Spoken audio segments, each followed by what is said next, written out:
So, what can you say? Masarap siya. Masarap. Masarap naman, di ba? Nagulat din ako. Actually, lasa siyang food. Bakit? I'm sure you've...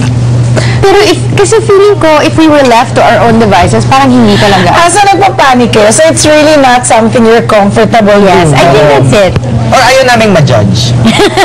Hindi kayo lang makakain na pagkain nyo eh. Hindi, minsan syempre may titikim. So, Ibig sabihin, hindi ganyan talaga yung lasa niya. Hindi ganyan talaga yung lasa niya. Hindi ko na nakatikim. Ganun. actually, that's why I started learning how to cook just for myself. Okay. Kasi nung nag-vegetarian ako, nobody cooked yung food na gusto ko. So, I would do You have to cook yourself. Parang mga tofu Cook for versions. yourself. Mga tofu na adobo, tofu na pochero, tofu na ganyan, tofu na bistek, tofu na ganyan. Weird, no? Medyo mahirap ma-achieve yung ganyan. Medyo lasang ano siya, parang cardboard. Hindi kasi rin yung barkada namin, 2 of our friends really cook well. Excellent cooks. Excellent. Grabe, as in. Okay. So parang kaming losers talaga sa bansa. Loser! Hindi talaga. So anyway, kayong dalawa, you both finished school na. History? Yes. Why history? Totoong sagot to ha. I really thought I wanted to understand the world.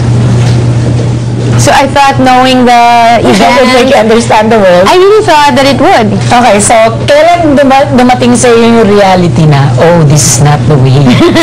I actually did well in school. But when I graduated, sabi ko, great. I've been educated for 4 years. What am I good for? I thought I was going into law because all of my siblings were going into law at the time. But then radio came knocking. And it was just the right thing for me. Masaya, di ba? Masaya eh. Like, it was right up my alley. Siguro nahanap mo rin yung, what's for you, nahanap mo rin. Yeah, and I realized I should have taken languages when I was in... Parang it came late. But then it's alright because I still did it after I graduated.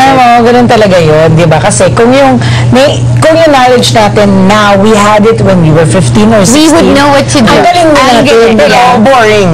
Yeah, Kasi you didn't go through the process of getting to where you are. Making mistakes. Yes, it's Making true. wrong decisions. Wala tayong pagkakwentuhan kung alam na natin yung dapat natin Totoo yan. gagawin. And you, sakto ka lang broadcasting. Okay. So did you want to do anything else after, syempre, sige, ginagawa niyo na yung radio. Kasi pwede pa rin kayong nagawing iba. Did you ever think of doing something else? I actually took up vet med midway sa RX. I mean, working in radio, I really love animals kasi I tried enrolling again kasi apparently, like kunyari, for instance, I graduated in UP, konti na lang yung kukunin mo to continue and become a vet. So, I started and I enrolled.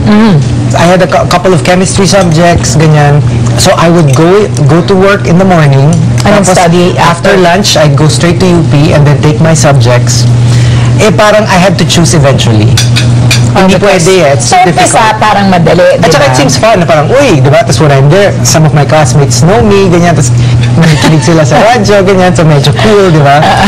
Pero nung medyo nahuhuli ako sa lahat ng lessons, hindi ko naiintindihan lahat ng mga kids na kasama ko, parang gets na gets nila. Tapos ako parang medyo lost. Parang ito, ano uli yun? As in, parang ako yung, alam mo yung lolo na, ano ka mo? Ano ka mo? So yun yung realization Medyo, na. oo. Tapos, well, not even just that. Kunyari, like, sa gabi, we have a party for RX. Yun. So, I was gonna say. party. Tapos biglang the next morning, I have a chemistry class. Ah, so may show ka pa. May show pa, diba? Tapos chemistry class. It was a bit difficult. So, I talked to a friend na naging vet. And he was like, baka naman you just love animals. Just because you love animals doesn't mean you're going to be a vet. Just like we always tell students who want to become broadcasters, baka naman you just love radio. So Or you love music. Maybe you just love listening to it, pero not everyone is supposed to become a DJ. So sabi ko, oo nga naman. So bumili na lang ako ng aso. Bumili ka lang ng aso. Ang ganda ng segment niyo. Your dog, ano yung doggy mo? Now, I Diba have... dinala mo sa session? Yata, parang Yes, I think, pero which ones pa ba yun? Pero currently, kasi marami akong animals through the years. For now, I have a Yorkie, a Chihuahua, 2 Beagles, 3 cats. Ang dami ah. Did they get along? Ay, hiwalay sila.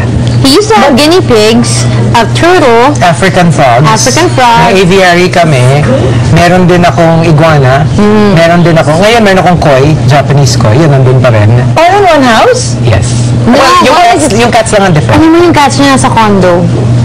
Honest, before, the condo was only being used by the cats. Sa kanila, nakatitulo sa kanila.